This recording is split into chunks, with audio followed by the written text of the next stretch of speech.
ሀብል ወደ እስር ቤት ተወረወረች። አጸዴ የወንድሟን ልጅ ወይም የእዝራን እህት በፖለቲካና በውሸት የታጀበ ሴራ ሰርታ የእዝራን እህት ከእስር ቤት አስፈታቻት። በእሷ ቦታ ደግሞ ሀብልን ወጥመድ አድርገው እስር ቤት ጨመሯት። ኢዝራስ አባቱስ ምን አደረጉ? አሰላሙ አለይኩም ወራህመቱላሂ ወበረካቱ። ውድና የተከበራችሁ ቤተሰቦች እንዴት ናችሁ? ከኔ ጋር አልሐምዱሊላህ ሰላማችሁ ብዝት ይበል።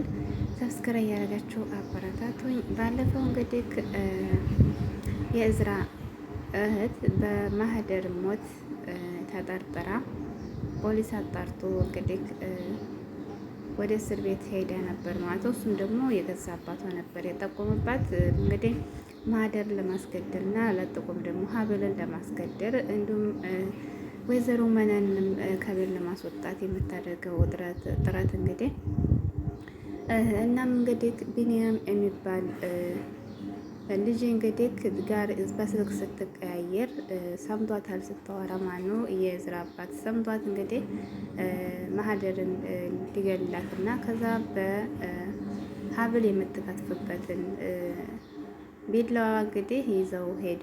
አሻራውን በዛ አድርገው ሀብልን ወደ እስር ቤት ለማስወረር እና ወይዘሮ መነንም ደግሞ ለማስወጣት ያደረጉት እንግዲህ የአጸድና የእዝራ እህት ሴራው ተሳክቶላቸዋል ማለት ነው። እንግዲህ የእዝራ እህት ባለፈው ወደ እስር ቤት ገብታ ነበር። እሱም ደግሞ አባቷ ነበር እየጠቆመው አባቷም የጠቆመው ይህን እንግዲህ የስልክ ቅይር ስታደርግ ሰምቷት ነበር ሄዱ የጠቆሙባት ማለት ነው የገዛ አባቷ። ወይዘሮ መነንም እንግዲህ ትናንትና በጣም በሚያምር ሁኔታና በተንደላቀቀ ቤት በጣም አምሮባትና ተውባ እየኖረች ወይዘሮ እንግዲህ መነን እንዲሁም ደግሞ በዋና ስሟ ወይም ደግሞ በምታወቀው ዘነቡ በምትባል ስሟ ማለት ነው። ዛሬ ላይ ግን እንግዲህ ከባሏ ቤት ወይም ደግሞ ከነዝራ ቤት ወጥታ መንገድ ተጎዳና ተዳዳሪ ሆናለች በሚያሳዝን ሁኔታ ማለት ነው። ለሁም ደግሞ ሀብል ብር ይዛ ለመታ በዛ እየተጠቃቀመች ተቀምጣለች ማለት ነው። እንግዲህ አጸዴ ባለፈው ወይዘሮ መነን ጋር ተገናኝተው ቡጤ ተያይዘው ተደባድበው ነበር ማለት ነው። ወይዘሮ መነንም ይህን ሴራሽ የትም አያዘልቅሽም፣ እንደምንም ብዬ ከባሌ ጋር ቤት እገባለሁ፣ ያን ጊዜ ግን አንቺ ነሽ የሚያበቃልሽ ብላ እየዛተቻ በነበረበት ሰዓት ቡጤ ተያይዘው ከመኪና ጋር አጋጭታታት ሄዳ ነበር አጸዴ ማለት ነው።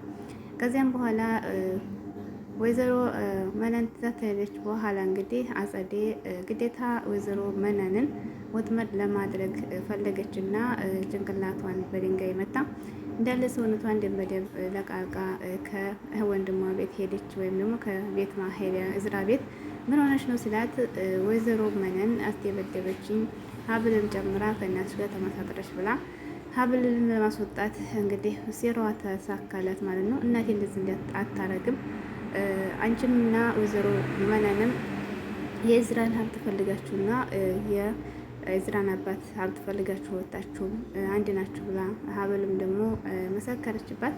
ከዚያም እንግዲህ አጸዴ እንግዲህ የወንድሟን ልጅ ወይም የእዝራን እህት ሀብልን እስር ቤት በማስገባት እሷን አውጥታታለች ማለት ነው። እንግዲህ ያደረጉት ቢኒያም የሚባለው ልጅ ወይም ደግሞ ማህደርን የገደላትን ልጅ በእህቱ አስፈራታ አጸዴ እንግዲህ ሀብል እንደገደለቻት አድርገህ መስክር ብለው እንግዲህ ሀብል እስር ቤት እንድትገባ አድርገዋል ማለት ነው። እንዲሁም ደግሞ የእዝራ እህት ወደ ቤቷ ተመልሳለች። ነገር ግን ይህንን የጸነሰችው እንግዲህ ሴራ አጸዴና እህቱ ናት። ከዚያም በኋላ እንግዲህ ኢዝራና አባቱ ነበሩ ቤት ያሉት ከሀብል ጋር ማለት ነው። አጸዴ እንግዲህ በር ተቆርቁሮ ስትወጣ ፖሊስ ነበር ያየችው። ደንግጣ ምን ሆነች ነው ስሏት ኢዝራና አባቱ ፖሊስ ውጭ ላይ ሀብል እያለች ስትተባተብ ሀብል መታ ምንድነው ፖሊስ ደግሞ ነው የምፈልገኝ ብላ ስታፈጥባት ፖሊሱም ገብቶ ድንገት ሀብልን ያዛት ማለት ነው። ማህደር ሞት ላይ ያለብሽ እጅሽን ብሎ ያዛት። ከዚያም በኋላ አንቺ ነሽ ይሄን ሴራ ያደረግሽው ብላ እንግዲህ ሀብልን አጸድን ድብደባ ጀመረች። ከዚያ በኋላ ፖሊስ ይዟት ተደናዋል ነው ሀብልን እባክህን ኤዝራ ምንም አላደረኩኝ ዝም አትበሉ እያለች እንግዲህ የተማጸነች ሄደች ማለት ነው። ያን ነገር ያደረገችው አጸደ ናት ወይም ደግሞ ማህደር የገደለችው የገዛ ልጅ ናት እንጂ ሀብል ምንም አልገደለችም ብሎ ተከራከረ የኤዝራ አባት ማለት ነው። ኤዝራም እንግዲህ በጣም ግራ ተጋብቷል። አባቱ እንግዲህ ያው ህመምተኛ ስለሆነ ትንሽ ንዴት ሲያገኘው ይናደድበታል። እዚህ አባቱ ይናደዳል። እዚህ ነገሩ ውስብስብ ብሎበታል እና ዝም አልክሳ ሲለው ነበር። እንዲሁም ከዛ በፊት ሀብልና እኔ መፍታት ነው የምፈልገው፣ እሷን ማግባት እኔ መኖር አልፈልግም እያለ ያስቸገረው ነበር ማለት ነው። ነገር ግን አሁን ኤዝራ እንግዲህ ሁሉን ነገር ሴራው ገብቶታል። የአክስትህ ሴራ ነው እንጂ እሷ አትገልም እያለውን ቆሜ እኔ እከራከርላታለሁኝ ብሎት ነበር እንግዲህ አባቱ ማለት ነው። ግን አባቱ ስላመመው አንተ ሄድና እስር ቤት አጣራ ያለውን ነገር ወደ እስር ቤት ሄደ ማለት ነው።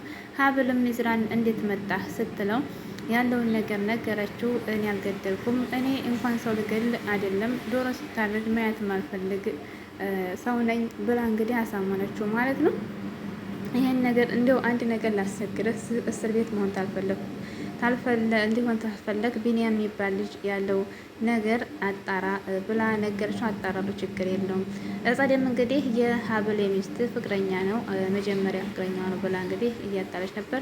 ይህን ደግሞ አልተቀበለውም ኤዝራ ጭራሽ ማለት ነው። እናንተ ግን ይህን ሴራ ከሰራችሁት አለቃችሁ ብሎ ፈክሮ ወጣ ማለት ነው። ለአባቱም ነገረው። ግን አጸዴ ይህን ስትለው የኤዝራ አባት እንዴት ጓደኛ ነበራት እንዴት ሲል ግራ ተጋባ። ብቻ አሁን ሀብል ላይ እውነታቸውን ሁለታቸውም ልጅና አባት ያው ፎከስ እያደረጉ ነው። እንግዲህ ደስ ብሏቸዋል። የኤዝራትና አጸዴ ደግሞ ይህን ችግር ስለተጋፈጡ ማለት ነው። አጸዴም እንግዲህ ወይዘሮን መነንን ሄድ ያለችበት በጣም እየተጫወተችባትና እየሰቀችባት ነበር ማለት ነው። ወይዘሮ መነን እንግዲህ የግዴታ የዛን በጣም የብድባት ለቃታለች ማለት ነው። እንዲሁም ደግሞ ወይዘሮ መነን ሀብል የምታስብ ጠየቀቻት።